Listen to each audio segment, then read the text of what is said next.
तिब्रतंदा तिब्रतंदा जय गुरु। आपका आवाज नहीं आ रही,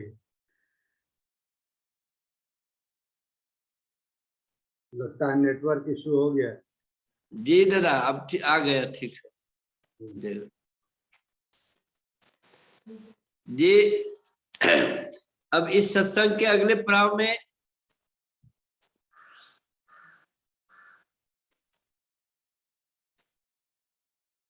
speaker Dilip Kumar Rajda, DRDO officer Hyderabad. आपसे निवेदन है दादा कि आप इस डिस्कशन में भाग लें। जय गुरु।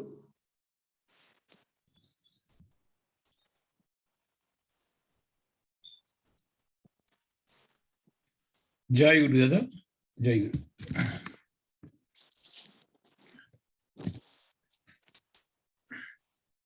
अच्छा, विषय दिया दीक्षा है, मुझे स्क्रीन शेयर करने के लिए मैं अनुमति दीजिए। मैं ऑपरेट कर रहे। जी दादा, मैं स्क्रीन शेयर करूंगा, मुझे अनुमति चाहिए। ठीक है दादा। आगे।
स्क्रीन शेयर नहीं हो रहे।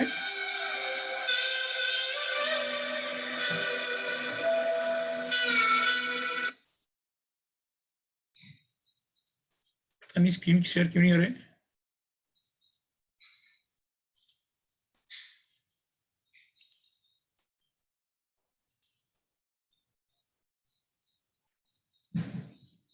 दादा आपका स्क्रीन शेयर है, काफी सुंदर।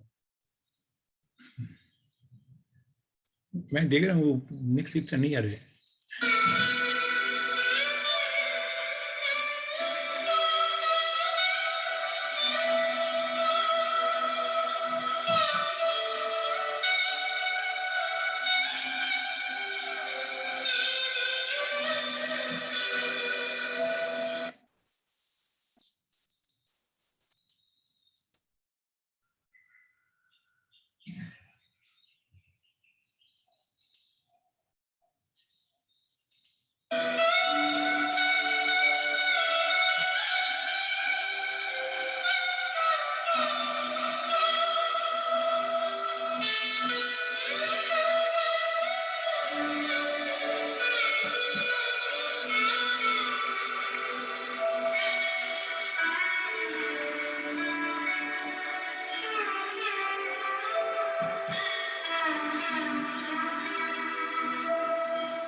जय गुरु।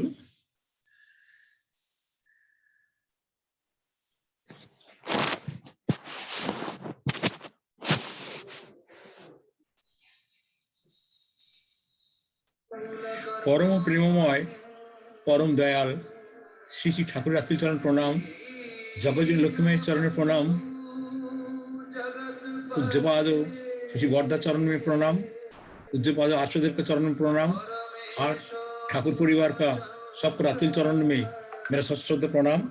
यहाँ उपस्थित ठाकुर का पुत्र पंजाधारी कर्मी वृंद, भक्तवान दादा माँ, छोटे छोटे भाई बहन सबको मेरा हार्दिक जय गुरु और आनंदित जय गुरु जय गुरु। आज का विषय मुझे दिया गया दीक्षा का बारे में, कि दीक्षा के जीवन का एक महत्वपूर्ण अध्याय है, इसको बारे में मैं थोड़ा चर्चा करने के लिए कोशिश कर रहा हूँ।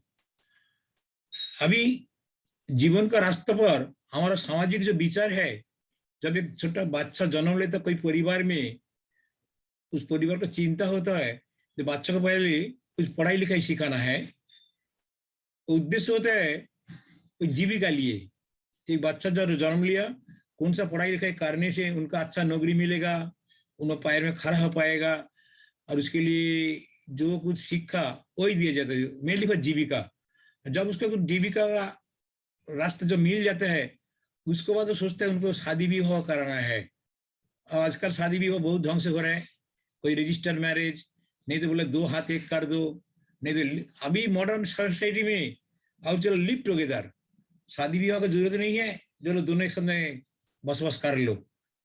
मॉडर्न साइंस में चल रहे हैं, आज सामाजिक विचार है। यहाँ दीक्षा, धार्मिकता, आध्यात्मिकता कोई चिंता नहीं है। लेकिन ठाकुर जी आया, फिर भी ये रास्ते में कोई किसी को रास्ते चलने सोचता है, जब थोड़ा उम्र ज्यादा हो जाता, नहीं दीक्षा लेना चाहिए, नहीं तो शरीर शुद्ध नहीं होता, हाथ का पानी शुद्ध नहीं होता, वो सोचते रहता, फिर भी दीक्षा नहीं लेते। फिर भी स्टिल जब और बुरा हो जाता, हाथ में एक लाठी आ जाता है, खड़ा होने का उसके लिए सहायता चाहिए, उस टाइम बोले नहीं कुछ धम्मो कम्मो मुझे करना पड़ेगा। और उन टाइम में उन्हें भगवान का सेवा में अपना जीवन बिताने के लिए सोचते रहता। उस टाइम में उनको सेवा कौन करेगा, तो ठीक नहीं है। और वही उम्र में उन्हें आ रहे भगवान को सेवा करने के लिए, फिर भी दीक्षा नहीं लेता। जब अंतिम यात्रा शुरू हो जाता, कांध में जब चढ़ के अंतिम यात्रा जब शुरू कर रहे, यात्री बोल रहे बोल हरी, तो उसको सीट तो left right left right left right झूलते रहेगा, ऐसा लग रहा है। उस टाइम में उन्होंने भी बोल रहे हैं नहीं बोलूंगा नहीं बोलूंगा नहीं बोलूंगा। अंतिम यात्रा में उन्होंने निशाना दे रहा है नहीं भाई नहीं बोलूंगा। वो घोड़ी भी नाम उस टाइम में लेने के लिए नहीं चाहते, ऐसा लगता है। जो उसको हेड लेफ्ट राइट नॉट का इंडिकेशन दे रहा है, वो भी बोलने के लिए तैयार नहीं है। लेकिन ठाकुर जी आया, ठाकुर जी का निर्देश है पहले जीवन में चाहिए दीक्षा। दीक्षा मीन्स दुख लाभ का एक कौशल जानना है, उसको बाद शिक्षा। इसमें सिर्फ जीविका लिए नहीं है, जीवन के लिए character building and habits behaviour ठीक करना, उसको बाद विवाह हो जिसको विशेष भाव से वहन करना, ये ठाकुर का निर्देश। पहले जीवन में दीक्षा चाहिए, उसके बाद शिक्षा, उसके बाद विवाह। लेकिन क्वेश्चन आता इतना बचपन में दीक्षा है, रियली छोटा बचपन में दीक्षा लेना है? परम पुरुष रामकृष्ण देव जी आया, उन्होंने बोल रहे पौधे का बाढ़ के साथ सुरक्षित किया जाना है, अर्थात जो प्लांट है उसको फेंसिंग से प्रोटेक्शन करना चाहिए। तो वो उन्होंने जो बताया था, तो साधारण मानुष को लगता है ये छोटा पौधे का हम बाढ़ नहीं दिया तो वो बकरी गाय या उसको खा जाएगा, इसीलिए इसको फेंसिंग देना चाहिए। साधारण मनुष्य ऐसे सोचेगा, लेकिन इसके अंदर क्या मीनिंग है उनको बराबर नहीं बताया था। लेकिन ठाकुर जी आया, उन्हें बोल रहे पौधों का अर्थ है जैसे कि मैं सोचता हूं जिसका व्यक्तित्व विकसित नहीं हुआ, जो आदमी को व्यक्तित्व विकसित नहीं हुआ उसको हम पौधे कहते हैं और प्लांट्स बोलते। और बाढ़ जैसा कि मैं समझता हूं सदगुरु सतनाम और सत्संग, तो यही है बेड़ा बाढ़। छोटे बच्चों को ये सदगुरु सतनाम और सत्संग का बाढ़ देना चाहिए। और यदि कोई व्यक्ति कम उम्र से ही सदगुरु का स्वीकार करता है, सत्संग का साथ में सतनाम का अभ्यास करता है, जो जीवन और विकास के अच्छे वातावरण में रहता है तो उसको जीवन आसानी से व्यवस्थित हो सकता है। बचपन से करने से उसको जीवन एक नॉर्मल रूल में आ जाता है। अगर एक आदमी का जीवन यदि किसी भी जीवित आदर्श के साथ बंद नहीं होता है, अलग चक्कर में उन्हें गिर सकता है, वहां कोई संदेह है? तो इसको सत्संग में रहने से उनको जीवन जो सुंदर व्यवस्थित हो सकता है, और नहीं लेने से उसको कौन सा चक्कर में गिरेगा उसको पता नहीं है। तो ठाकुर जी को बोल रहे हैं, वृद्धावस्था धर्म करने के लिए चरित्र में कम प्रभाव खींचता है। जब वह परिपक्व होता है, वह मजबूत हो जाता है प्रवृत्ति चलन से। इसे बचपन से करने से यह सफल होता है। वृद्धापन में हम गया तो हमारा जो प्रवृत्ति का उसमें हम फंस जाते हैं, वही चक्कर में रहता हूँ, तो जीवन में सफलता आने का बहुत कम हो जाता है। तो छोटी उम्र में दीक्षा के लिए जो हमारा पिता माता और इसको एक आशा जो होता है, हम जब दीक्षा देने के लिए पिता माता के पास जाते हैं, अरे छोटा बच्चा है आप इसको दीक्षा दे दीजिए, लेकिन पिता माता प्रतिक्रिया अलग होता है, बोले नहीं नहीं अभी दीक्षा का उम्र नहीं हुआ है, क्या छोटा मन में क्या दीक्षा लेगा, उसको उम्र नहीं हुआ। फिर नहीं बोलते लड़के का मन बहुत बेचैन है, मन का थोड़ा शांत होने दीजिए, उसको उनको दीक्षा सोचूंगा। बोले अभी उसको बुझज्ञान नहीं हुआ, लगता है पिताजी को ज्यादा बुझज्ञान है, बच्चा का बुझज्ञान नहीं हुआ। नहीं बोलते वह नियम का पालन नहीं कर पाएगा, अरे भाई तुम्हारा दीक्षा जो नियम है वो हमारा बच्चा पालन नहीं कर पाएगा, ऐसा बहाना दिखाता है। और लड़की है तो बोलते अरे बाबा उसका शादी कहाँ होगी, और वह ठीक नहीं, वो ठीक नहीं है, वह कौन सा गुरु का दीक्षा लिया, वो क्या वो झंझट हो जाएगा, मुश्किल हो जाएगा, नहीं नहीं बाबा लड़की को हम शादी दीक्षा नहीं दिलाऊंगा। ऐसा डिफरेंट बहाना दिखा के बच्चे को रोक देते हैं, दीक्षा के लिए आना नहीं देते हैं। लेकिन हम हमेशा महसूस कर रहा हूँ कि केवल किताबी शिक्षा का डिग्री हमें नैतिक शिक्षा, शांति और आराम का हकदार नहीं बन सकता है। यह हमारे जीवन का सुव्यवस्थित और अनुशासित नहीं बनाता है। यह हमें जिम्मेदार, भावना और सम्मानजनक नहीं बनाता है। बहुत सारा पैसा बचाने सुख, शांति और संतोष नहीं मिलता है, हमारे जीवन का नहीं बचा सकता है। नतीजा क्या होता है, एक बड़े से खूबसूरत घर से मुझे रात का चैन का नींद नहीं आती है। नहीं तो परिवार में कोई पारस्परिकता, सम्मान, प्रेम और जिम्मेदारी नहीं होता है। सुंदरी, स्लिम, उच्च शिक्षित पत्नी परिवार का सुंदर नहीं बनाती है, बच्चे अच्छे नहीं होते हैं और माता पिता को सेवा नहीं मिलती। जो माता पिता बच्चा को ये दीक्षा का अंदर लाने के इतना मना किया था, कोई बच्चा से नहीं सीखा, वही बच्चा वही पिता माता को अल्टीमेटली ओल्ड एज होम भेज देता है। पिता माता को सेवा करने के लिए उसको मन तैयार नहीं होता है, क्योंकि हमारा जीवन जो है सिर्फ शारीरिक से नहीं है, हमारा जीवन जो होता है शारीरिक, मानसिक, आध्यात्मिकता परिपूर्ण है तो वो एक सुस्त व्यक्ति है। सिर्फ शारीरिक जो हमारा स्वास्थ्य ठीक नहीं है, लेकिन पिता माता उसको ऊपर ख्याल करते, वो बच्चे के लिए डिफरेंट एक्टिविटी कराते, चलो गाना सीखना है, योगा में जाना है, चलो कैरेटे सीखना है, वो सीखना है, वो सब ट्रेनिंग दे रहे हैं। लेकिन आध्यात्मिकता के लिए बाद में सोचता ही नहीं, वो निकाल देते।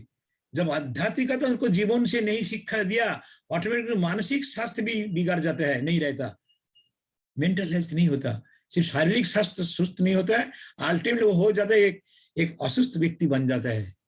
सुस्त व्यक्ति नहीं सकता, जिसको आध्यात्मिक स्वास्थ्य और मानसिक स्वास्थ्य ठीक नहीं है तो वो असुस्थ व्यक्ति हो जाता है। कि हमको मालूम है आप बहुत कुछ सब्जी बनाया, सब्जी बहुत तरीका सब्जी बनाया, बहुत तेल अच्छा डाल के अच्छा मसाला सब दिया है, लेकिन उससे सॉल्ट नहीं डाला, वो सब्जी में आप नमक नहीं डाला, वो सब्जी क्या हो जाएगा, विषाद हो जाएगा, स्वाद नहीं रहेगा।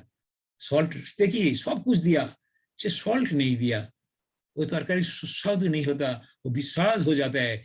इसीलिए इस तरह हमारे जीवन का नमक होता है ये आध्यात्मिकता हमारे जीवन का लवण है, सॉल्ट ऑफ आवर लाइफ। तो हमें अपने जीवन में इस आध्यात्मिकता जितनी हम उपेक्षा करते हूँ, हमारा जीवन उतना ही अर्थहीन हो जाता है। ये आध्यात्मिकता हम जितना उपेक्षा कर रहे हूँ, वो जीवन ऐसा लाइक सॉल्ट विदाउट करी जैसा हो जाता है, जीवन में अल्टीमेटली वही विश्वास हो जाता है कि हमारा जीवन में ये जो डार्क क्लाउड्स, हमारा anxiety, stress, discontent, frustration, depression, helplessness, nervousness, hopelessness, fear, unhappiness, ये घिरे रहता डिफरेंट थिंग्स से जो हमको घिरे रहता है, और कंफ्यूजन भी अल्टीमेटली आ जाते हैं। तो इसको क्या किया जा सकता है? क्यों हमारा सर्वाइवल एंड ग्रोथ के लिए क्या होते हैं, वो सुसाइड कर लेते, नहीं तो डाइवोर्स करते, नहीं तो अडल्ट्री हो जाते हैं, अल्कोहलिज्म बनते, ड्रग एडिक्शन हो जाते हैं, क्राइम करते, डिजीज एंड अल्टीमेटली डेथ को वर्ण करते हैं। मन का शांति, आध्यात्मिक शांति नहीं होता, डिप्रेशन में चला जाता है। ये सब डिफरेंट उसको बच्चा को अंदर हो जाता है। इसीलिए ये मानव मन एक वृत्ति का एक जो अंदर में फंसा रहता है, जैसे काम, गुस्सा, गौरव, ईर्ष्या, देश, लालच, आसक्ति, इसको कंट्रोल करने के लिए एक परम पुरुष का हाथ में देना चाहिए, जो साथ में घोड़ा साथी तरह में भाग सकता है, लेकिन उसको हाथ में लगाम देने से उन्हें कंट्रोल कर पाता है। ये हमारा जीवन का शक्ति होता है।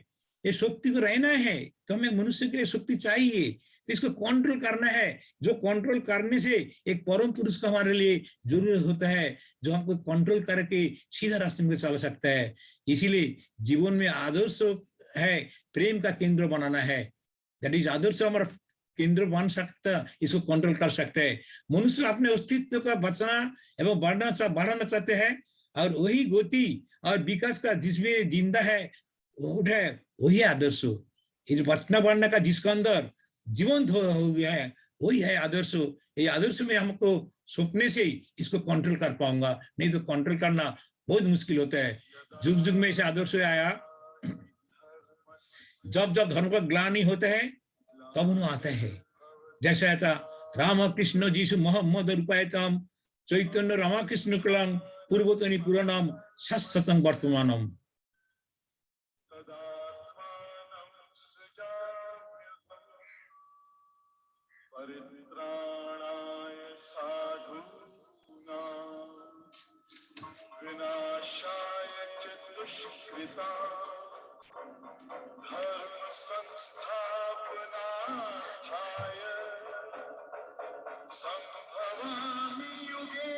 कभी राम, कभी कृष्ण, कभी जीसा, कभी मोहम्मद, कभी बुद्ध, श्री चैतन्य, रामकृष्ण और ठाकुर जी अनुकूल चंद्र, ये धारा वहन करके उनको आविर्भाव हुआ है।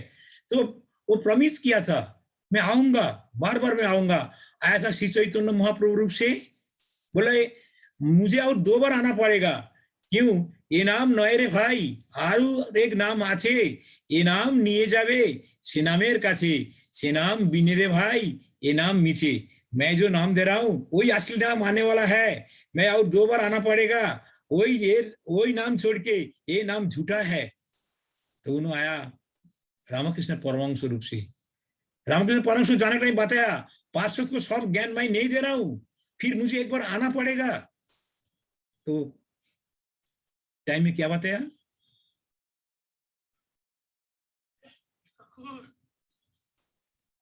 समय दादा आपका 8:15 तक है। अच्छा, पहले बोलना था, मैं देख कोई प्रॉब्लम, मैं खत्म कर देता हूँ। 15 मिनट मीन्स 40 में कंप्लीट करना। 40 में कंप्लीट करना। 8:15 तक, अभी 7:20 हुआ है।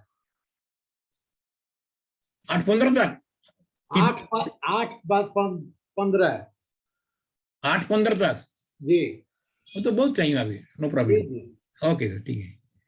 तो रामकृष्ण ने बताया कहाँ आना पड़ेगा, किसको घर में आना पड़ेगा, डिटेल्स में जाने का मुहूर्त में बता के गया था। तो इसीलिए हमारा परम पुरुष जो आया था, क्यों हम देखा चंद्रमा देखा, कभी भी प्रथमा का शुक्ल प्रथमा चांद, कभी द्वितीया, कभी तृतीया, एक प्रकाश जो होता है, लेकिन वो चंद्रमा रहता। लेकिन फुल मून भी, जो पूर्ण चंद्र भी एक चंद्रमा होता है। तो वही ठाकुर जी पूर्ण चंद्र रूप से प्रकाश हुआ, जो हर्षि चैतन्य महाप्रभु में प्रकाश नहीं हुआ। रामकृष्ण परमहंस भी इसीलिए बताया था मुझे फिर आना पड़ेगा। इस टाइम में ठाकुर जी आके बोल रहे हैं, मैं जो दिया है 10,000 साल तक आने को जरूरत नहीं पड़ेगा, इतना सब कुछ दे चुका है, 10,000 साल तक के लिए हमको जो चाहिए परिपूर्ण जीवन नीति दे दिया। इसलिए इसको बोलते हैं पूर्णावतार, फुल मून।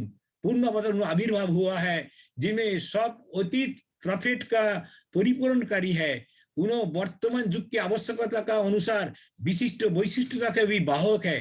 किसी को वैशिष्टता का उल्लंघन नहीं किया है, सबको वैशिष्ट को पूर्ण किया है। तो ऐसे एक आदर्श पर केंद्रित होने का फलस्वरूप किसी का जीवन में आने वाली हर बाधा का सहजता से दूर किया जा सकता है और वृत्ति प्रवृत्ति का आदर्श पर आधारित होने का परिणाम स्वरूप हर व्यक्ति प्रेम और करुणा का शिखर तक समृद्ध हो सकता है, अपनी विशिष्टता का बनाए रखते हुए।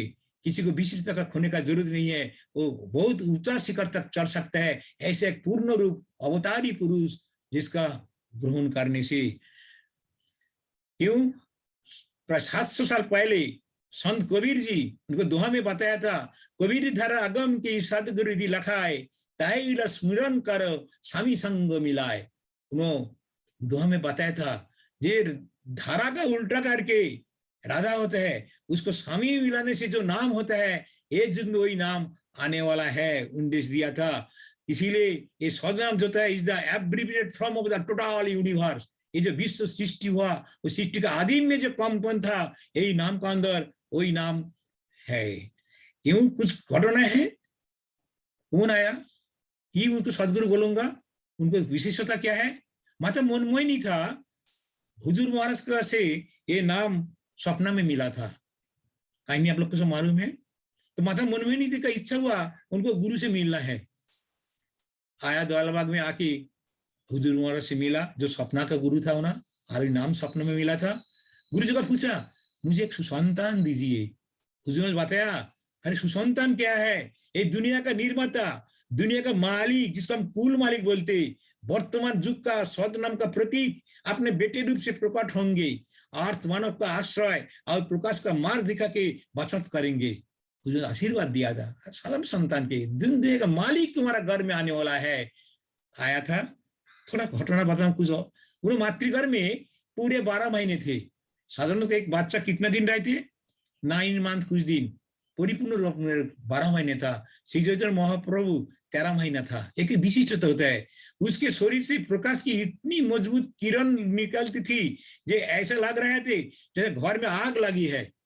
वो मछली पकड़ने वाला आया आग बुझाने के लिए, आखिर तक आग का है, ये तो एक बच्चा भूमिष्ठ हुआ, हंस रहे खेल रहे, जिसको शरीर में कुछ बाल नहीं है और उन्होंने मुस्कुराते रहे, चारों तरफ देख रहे, बच्चों के सामने रोते रहता।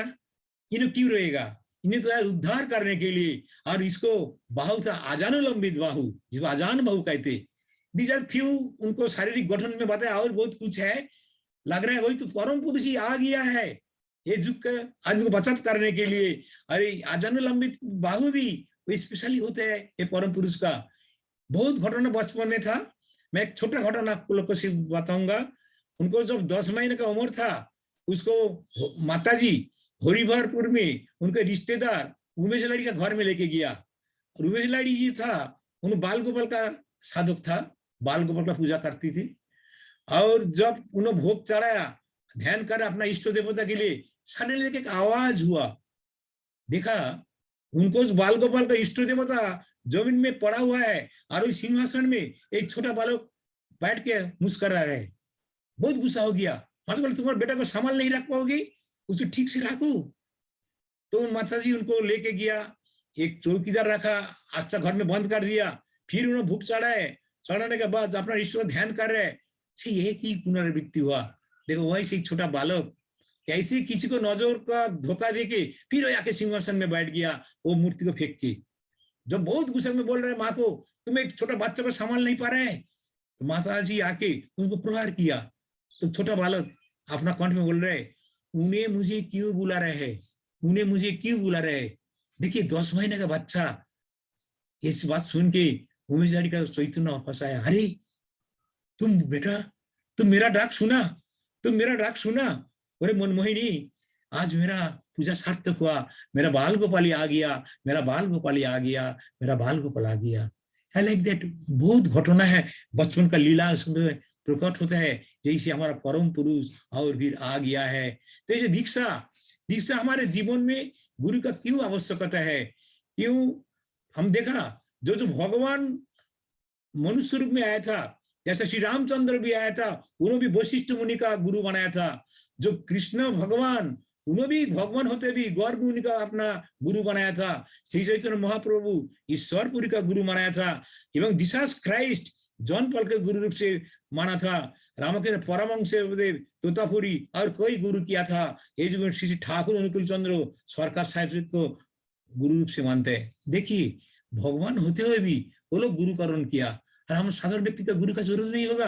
अभी इतिहास को देखिए, शिवाजी रामदास को गुरु बनाया था, जिसको उसको चरित्र में बदलाव लाया था। उनको अत्याचारी नहीं बनाया, लालची नहीं बनाया, लंपट नहीं बनाया। इतना स्ट्रॉन्ग राजा होने हुई उन्होंने अपना उसने जो गुरु जी का पैर में सौंप दिया था, उनको निर्देश में उनको राज्य शासन करता था। एक छोटा घटना बताऊंगा। शिवाजी का सैन्य एक छोटा राज्य का जय करने के बाद वो देश का जो राजकुमारी था उसको उठा के लाया, क्यों? राजा को भेंट करने के लिए, खुशी करने के लिए राजदरबार में पेश किया। राजा के लिए तोहफा लाया उसको सैन्य। शिवाजी अपना सिंहासन से उतर के आए, वो छोटी राजकुमारी के पास आए। राजकुमारी से डर गया, कांप रहे, पता नहीं क्या होगा जीवन में। शिवाजी उनको पास आके बोल रहे, beautiful, really you are beautiful, so सुंदरी आप है। लेकिन मैं क्या सोच रहा हूँ मालूम है? मैं क्या सोच रहा हूँ? राजकुमारी क्या बताएगा? उनको डर से पूरा कांप रहे। शिवाजी बोल रहे, तुम इतना सुंदरी है हो, लेकिन मैं सोचता हूँ तुम मेरा माता बन गया तो मैं कितना सुंदर हो सकता था।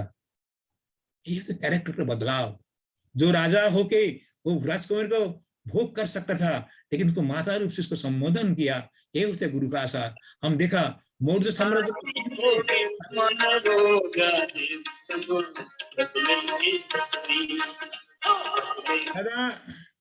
डिस्टर्ब मत कीजिए। मौर्य साम्राज्य के नींव में है चाणक्य का योगदान। चाणक्य था बोल के एक मौर्य साम्राज्य गठन कर दिया था। इतिहास में और आगे जाइए, राणा प्रताप बहुत प्रतापशाली था, पर विफल हो गया कि गुरु नहीं था। जीवन में गुरु का नहीं रहने से उन्होंने ठीक से चालना नहीं कर पाया। बहुत शक्तिशाली था लेकिन खत्म हो गया। और हिटलर का अहंकार की वेदी पर विकेंद्रित जाहिर जीवन प्रवाह विफल हो गया है। हिटलर भी जीवन में सक्सेस नहीं हो पाया, बिकॉज प्रभावशाली होने से नहीं होगा। गुरु का एक ऐसा टाइम आता है जो टाइम को उसको प्रॉपर गाइड चाहिए। अपना बुद्धि उस टाइम काम नहीं करते, वो भी विफल हो गया था। हम पटाखा जलाता, हवाई बाजी जलाता दीपावली में, देखता हूँ आग लगाने के बाद वो जो रॉकेट बोलते अच्छा चल रहा है, अच्छा चल रहा है, बहुत सुंदर है, लेकिन कब तक जलेगा? जब तक उसका मसला खत्म हो जाएगा। मसला खत्म होने के बाद वो कहाँ गिरेगा पता नहीं चलेगा। तो हम लग रहा है जीवन बहुत अच्छा चल रहा है, वो कुछ पुराना जो हमारा जो मसला था, वो मसला जितने दिन रहेगा इसका में भी चलते रहेगा। मसला जब खत्म होगा कहाँ गिरेगा पता नहीं है। फैज हम लोग जो गाइडेड मिसाइल में काम करता हूँ, उसमें गाइड रहता, मिसाइल का गाइड रहता, वो कहाँ तक जाएगा, कहाँ जाकर गिरेगा, एक गाइड उसको मिलता है। इसे बोलता है integrated guided missile development project में मिसाइल के लिए गाइड चाहिए। नहीं तो मिसाइल को आग लगा दिया तो हम पाकिस्तान नहीं जाके और इंडिया में फिर वापस गिरेगा। इसको भी एक गाइड चाहिए, और मानुष के जीवन को गाइड की जरूरत नहीं है। तो ठाकुर बोल रहे हैं दीक्षा का अर्थ दीक्षा का हासिल करने के कौशल का जानना, और उस कौशल की जानकर उसके अनुसार अभ्यास करना होगा। सिर्फ दीक्षा हो गया बोल के नहीं है। दीक्षा का माध्यम से हम एक दक्षता का हासिल कर सकता है, और वही मुताबिक हमको अभ्यास करना पड़ेगा। इसीलिए इष्ट का अंदर है जजन जजन इष्टविधि सस्तनी सदाचार, अर्थात जजन जजन इष्टविधि सस्तनी सदाचार का ये जो कोर्स ठाकुर जी हमको दिया, एक कोर्स हमको पालन करना है। जजन का होता है मंत्र साधन, और जता समय इष्ट निर्देश वास्तविक करना है। जजन मीन्स अपनी इष्ट प्रणाली का दूसरे का भी संचालित करना है, और इष्टविधि इष्ट के भरण पोषण के लिए दैनंदिन कुछ निवेदन करना है। और सस्तनी होता है सुअस्ति अयन, अच्छा रहने की पथ, यहाँ से होता है हमारा अच्छा रहने का रास्ता हमको मिलता है। और सदाचार तो अस्तित्व सत का आलिंगन करते हुए चलना, अपना शरीर कैसे अच्छा रहेगा वही मुताबिक चलना है सदाचार। एक 5 ठाकुर जी कोर्स दिया, नहीं जैसे हमने स्कूल में ऐसे एडमिशन लिया जहां कुछ कोर्स नहीं है, कोई टीचर नहीं है, डांटता भी नहीं है, पढ़ाता भी नहीं है, तो टीचर स्कूल में जब क्या फायदा है? यहाँ प्रॉपर एक सिलेबस है, प्रॉपर एक गाइड है, जो रीति लोग गाइड करते रहता, कैसे चलना, कैसे करना। तो जाजोन जाजोन इष्टविधि यहाँ का जो कोर्स है, सब्जेक्ट का कोर्स है, वो परिपूर्ण पालन करना है। और इष्टविधि बारे में बहुत आदमी बहुत चर्चा करते, क्या धर्म करूंगा और पैसा देके क्यों है? गीता में देखा भगवान कृष्ण जी बोल रहे हैं सभी सामग्री भगवान का उपहार है, और जो लोग उससे चढ़ाए बिना खाते हैं वह चोर है। हम घर का इलेक्ट्रिसिटी जलाते हैं लाइट के लिए, फैन के बतास के लिए, इमीडिएट इलेक्ट्रिसिटी बिल पे करते हैं। ये जो आलो बतास ईश्वर का दान है, हम उसको भोग कर रहा हूँ, तो उनको कुछ नहीं देखा, हम उसको भोग किया तो चोरी कर रहा हूँ उनसे। इसीलिए ठाकुर जी हमको इष्टविधि करके वही चोर से मुझे रक्षा किया। इवन इस्लाम भी बोल रहे हैं, जिनने इस्लाम कबूल कर लिया है फिर उनने जकात का पेशकश करने के लिए कहो, वहां भी बोल रहे हैं you have to give the जकात। इवन जीसस क्राइस्ट जी बोल रहे हैं धार्मिकता का बलिदान का प्रदान कीजिए, offer the sacrifice of the righteousness. Christ भी बोल रहे हैं, आज परम पुरुष रामकृष्ण बोल रहे हैं तुम देखो जब भी तुम आते हो अपने साथ में कुछ लेना हो, मैं अपने कारण अहंकार है, मैं एक पैसा के लिए कुछ लाने के लिए आदर्शन के कहते था, मैंने भगवत में से कहा एक पैसे के कम से कम एक पान लाओ, कुछ खाना लाओ, यह आपके लिए अच्छा रहेगा। ये महाभिक्षुक होते हैं, मांगते रहता, दया मीन्स दे के पाना है, मंगल के लिए कुछ तो कुछ लाओ, खाली हाथ में मत आओ। भगवान बोलते दो मुझे दो मुझे दो। ये परम भिखारी होते हैं, अपना मंगल के लिए ग्रहण करते हैं। क्यों होते हैं? ये जो इस पेशकश कारण स्वयं क्या होते हैं, किसी के व्यक्तित्व को भीतर मूल की अटूट विकास, आगे उसकी भलाई लाता है, किसी के प्रवृत्ति अच्छी तरह से संयोजित हो जाती है, या भावनाओं विचारों और प्रतिबंधों से निरंतरता सूत्रपात करते हैं, किसी का प्रयासों में सफलता का संभावना बढ़ जाती है, उसकी इच्छा शक्ति सकारात्मक रूप से मजबूत हो जाती है, और सबसे बड़े प्रभु की विशेषता के कर्तव्य में आत्मसात किया जाता है। जो प्रभु का जो गुणावली जो है अपना अंदर ऑटोमेटिक आ जाते हैं, जिसको हम देते हैं। नियमित रूप से नाम और इष्टविधि करने के बारे में एक शक्ति संचित होती है जो संकट में समय उसकी रक्षा करती है। At the time of disaster ऐसे एक शक्ति आ जाता है जब उसको रक्षा मिलता है, पता नहीं कौन टाइम में क्या आएगा।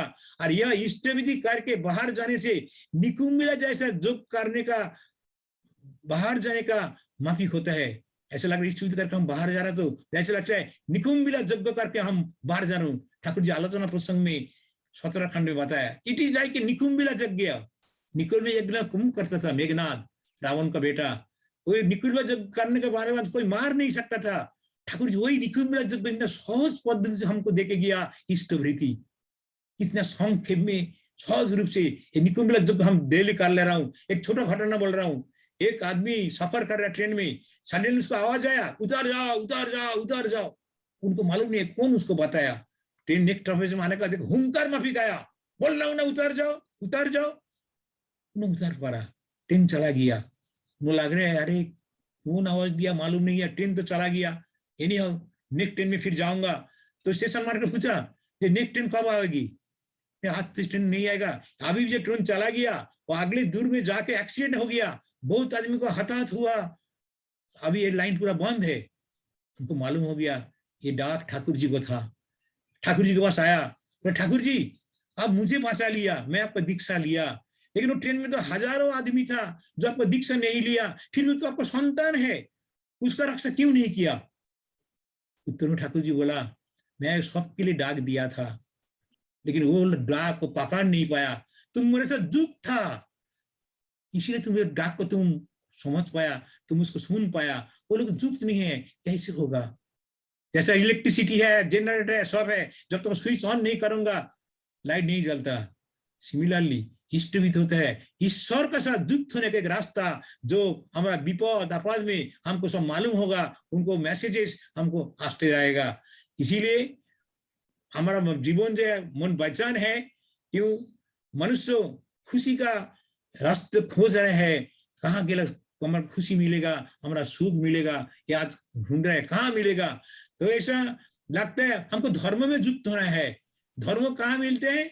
मंदिर मस्जिद नहीं, धर्म मिलता है लिविंग आइडियल, एक जीवंत आदर्श में यही धर्म मिल सकते हैं। और वही धर्म का दीक्षा लेना चाहिए, उसको युक्त होना चाहिए। कि युक्त होने क्या होता है? हमारा जो अनुराग बढ़ता, ये नैर्मल्य कर्म जो दिया है उसको हमारा एडियरेंस বা अनुराग बढ़ता है। ये अनुराग आता है एडजस्टमेंट ऑफ कॉम्प्लेक्सेस, हमारा वृत्ति नियंत्रण होता है, हमारा वृत्ति प्रवृत्ति को हम नियंत्रण कर सकते हैं। जब इसको नियंत्रण कर पाऊंगा उस टाइम को सुख आएगा। इसीलिए आदर्श केंद्रित जीवन होने से हमारा कॉन्जुगल लाइफ, हमारा familial life, professional life and social life पे कंट्रोल हो जाता है, जिसको बोलते हैं बैलेंस ऑफ लाइफ।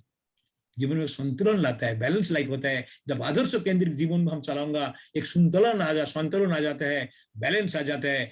जैसा एक भासमान नौका एक झाड़ का अंदर बांध लिया तो, पेड़ का साथ बांध लिया तो कभी भी तूफान आ सकते हैं, वो बह नहीं जाएगा।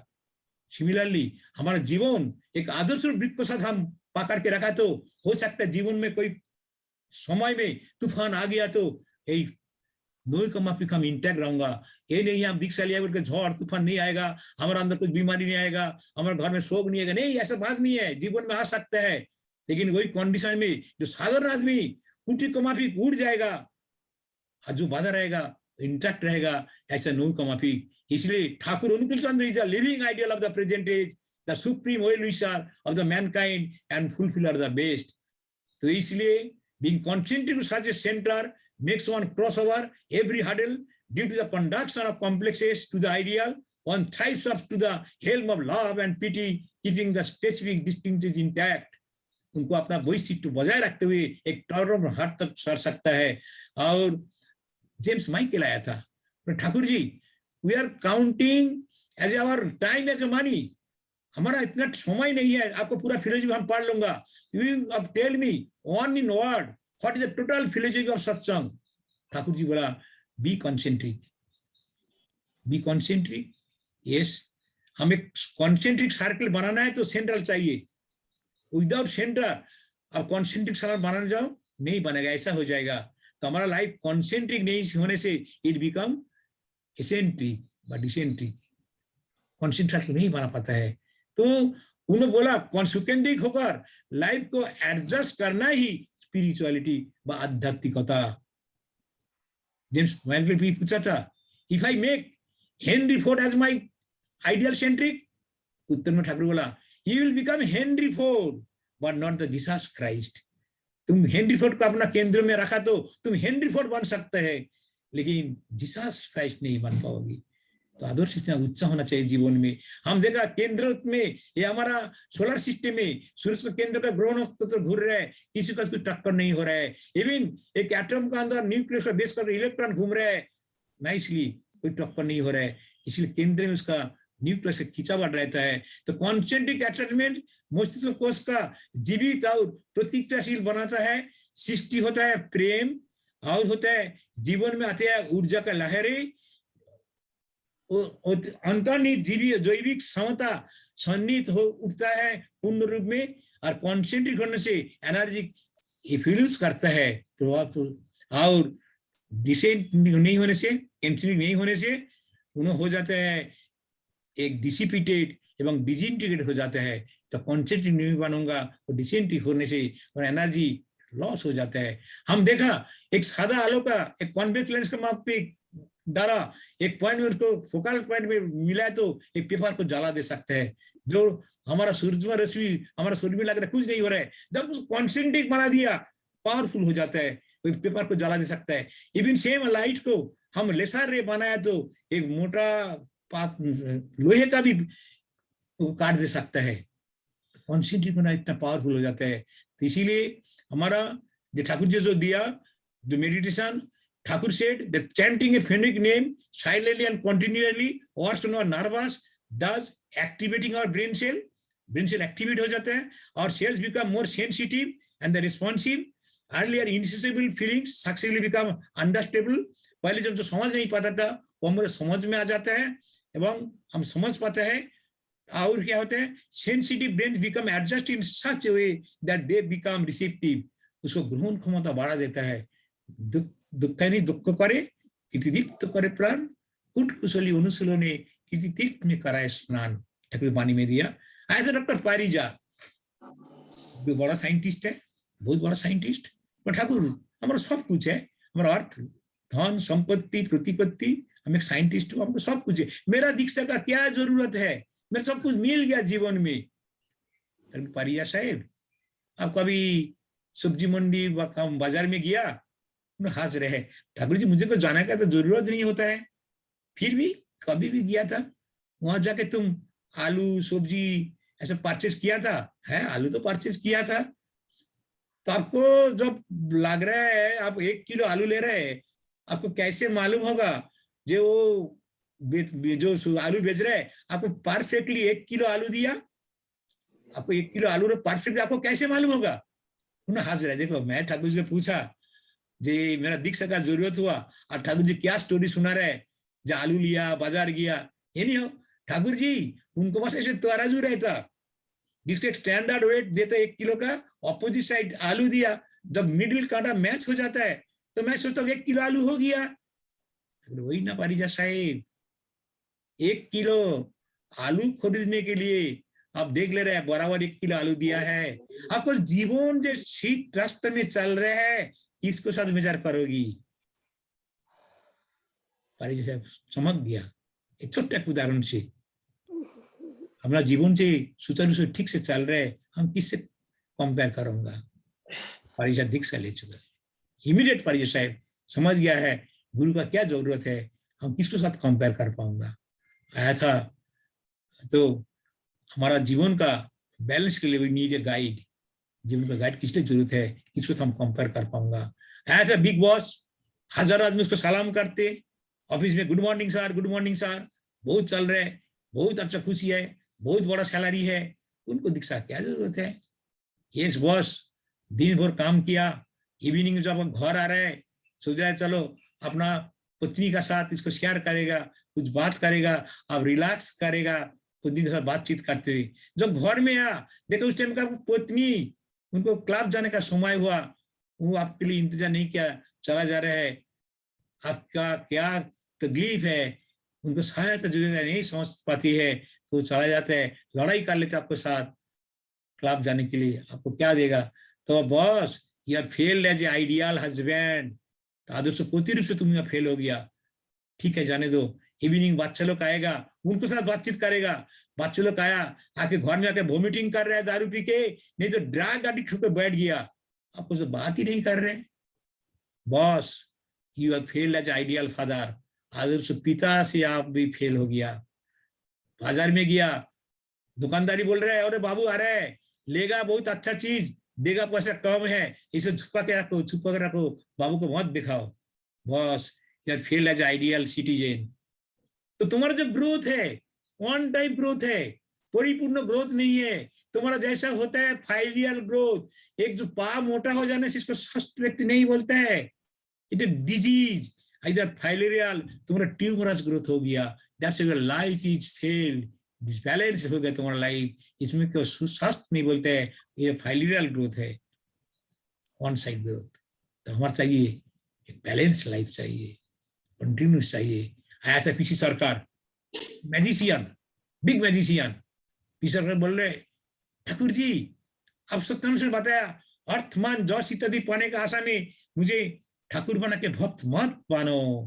अरे आदमी को यही तो चाहिए, अर्थमान जस चाहिए। कौन सा जादू आप कर दे रहे हैं जिससे पूरा आदमी, आपके लाखों लाख आदमी आपका के सरेंडर कर रहे हैं? कौन सा जादू कर रहे हैं आप? हम तो बिग मैजिशियन, हमको मैजिशियन मालूम, मैजिक मालूम नहीं है, आप क्या जादू कर रहे हैं? चलो जाओ आनंद बाजारे जाओ, वहां जोगेश्वर दा बोल के एक आदमी है, उनसे मिल के आ जाओ। पीछे सरकार आया, आनंद बाजार में देखा, जोगेश्वर से पूछ के मेरा कौन रही जोगेश्वर, उसे जोगेश्वर 2 हाथ में 2 खिचड़ी का बाल्टी लेके चल रहे, पीछे उनको रुकाया, अरे जोगेश्वर दा अब कौन सा जादू में यहाँ के ये बाल्टी लेके प्रसाद लेके जा रहे हैं? 2 बाकेट जोगेश्वर नीचे रख के बोल रहे दादा ये 2 हाथ देख रहे हैं ना, ये 2 हाथ में कितना माँ को उसको संतान हरा किया, कितना माँ को उसको स्वामी हरा किया, कितना छोटा छोटा बच्चा को पीट हत्या किया, आज ठाकुर का जादू मंत्र में आके ये 2 हाथ से मैं प्रसाद वितरण करूं, महाप्रसाद वितरण कर रहा हूँ। दिस इज द जादू ठाकुर जी। पीछे वापस आया, सोच रहे चलो मैं भी ठाकुर का जादू करूंगा। ठाकुर बैठा है, उन्होंने ठाकुर का धीरे धीरे जा रहा है। ठाकुर भी उनको सुनाने में उनको देख रहे हैं।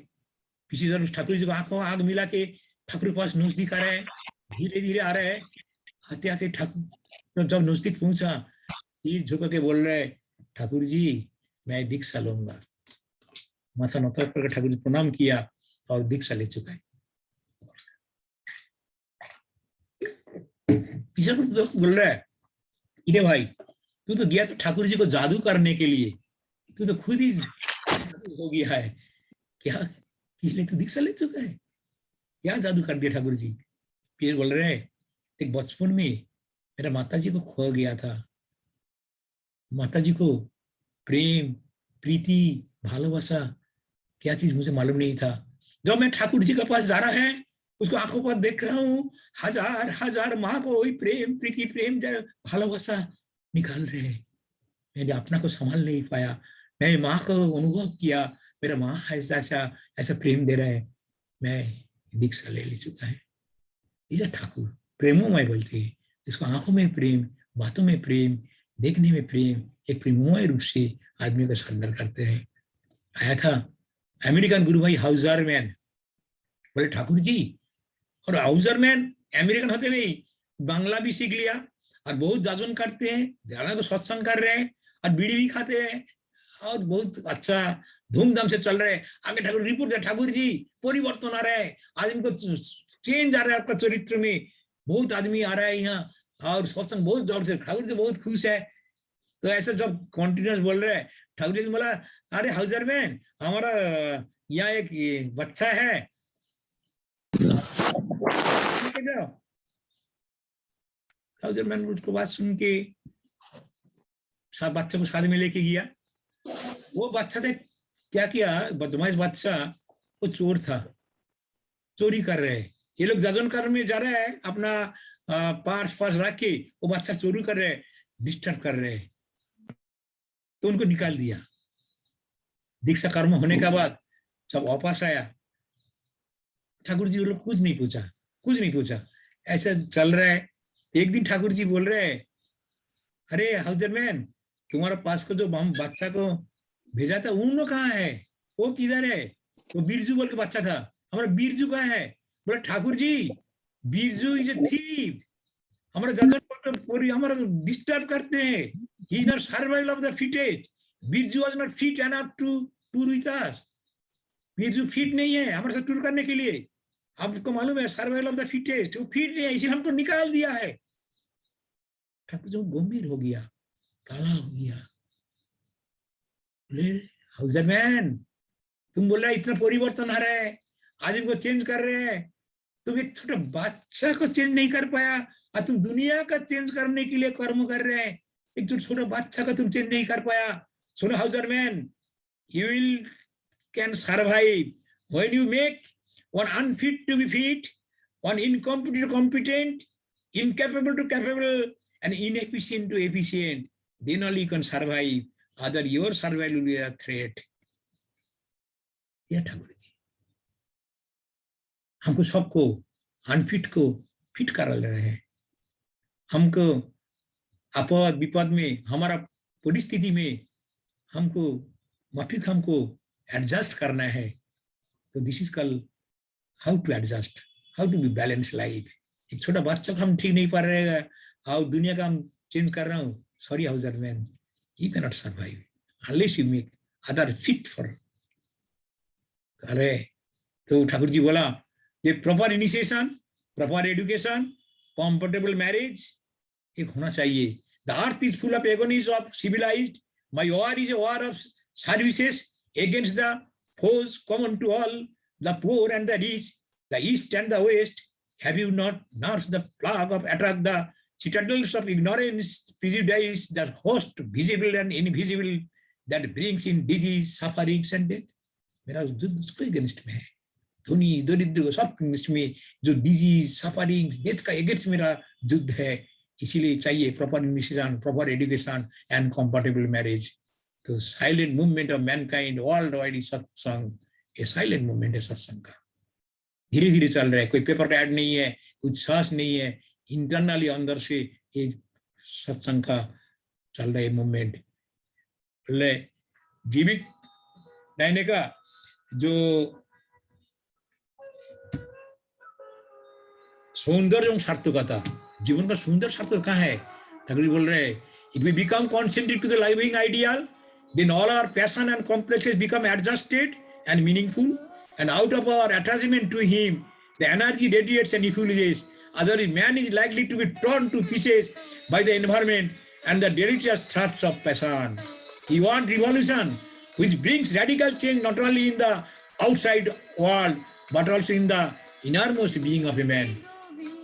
आउटसाइड चेंज नहीं है, पृथ्वी का चेंज नहीं है, ये मानुष का अंतर में जो चेंज है, ठाकुर जी वही चेंज लाना चाहते हैं, उसको रिवॉल्यूशन लाना चाहते हैं।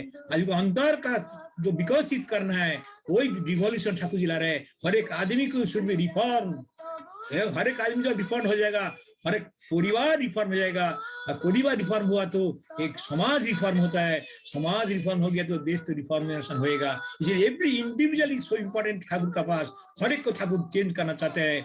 तो एकाग्रता, तीव्रता, क्रमागति में जीवन का सुंदर सार्थकता और जीवित आदर्श के लिए सुकेंद्रित होना है, उसके हुक्म और आज्ञा का सक्रिय निष्ठा से पालन करना पड़ेगा। तो होता है how to get peace in life, तो coordination between ideal, individual and environment के अंदर हमको कोऑर्डिनेशन, संतुलन चाहिए। Nearer and nearest environment, who are near environment? Near environment कौन होता है? हमारा दोस्त लोग, ऑफिस का कलीग, वो हमारा नियरर, हमको मन को उथाल कर सकते हैं। नियरर कौन होता है? हमारा परिवार का सदस्य, हमारा पत्नी, हमारा बेटा बेटी, पिता माता, वो हमारा नियरर एनवायरनमेंट, वो भी मुझे की धक्का दे सकते हैं। और नियरेस्ट एनवायरनमेंट कौन है? हमारा अंदर हमारा जो वृत्ति प्रवृत्ति का उसका जब प्रॉपर कंट्रोल नहीं हुआ तो हम भी उसको ढाल कर दे सकते हैं। इसीलिए बोल रहे हैं नियरेस्ट जो हमारे our complex hankering like lust, greed, passion, addiction, extravagance, mind, intellect and ego, इसको हमको ज्यादा कंट्रोल करने के लिए बोले नास्ति बुद्धि जगतस्य ना चाजस्य भावना ना चावच शांतस्य शांतिस्य कृत सुखम। जो भावना द्वारा, बुद्धि द्वारा मुझे युक्त नहीं होता है, उसको खुद का शांति कहाँ है? और जिसको शांति खुद का नहीं है उसको सुख कहाँ मिलेगा? ईश्वर के ভালোবেসে যার যেমনই তৃপ্ত प्राण সেই तो পারে ভর দুনিয়ায় করতে তেমন শান্তি দান।